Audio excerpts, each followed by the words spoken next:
Čau lidi, máme tu part 2, co žerou koně z pastviny, takže máme tady teďka hosta Rubinku. Jako první tady máme tohle, takže...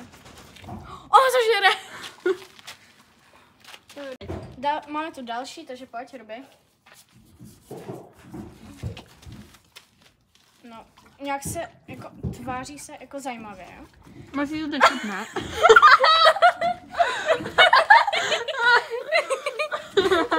Další, takže pojď.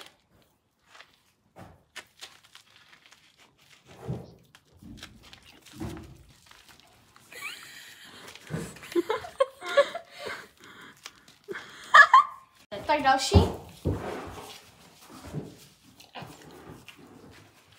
Další.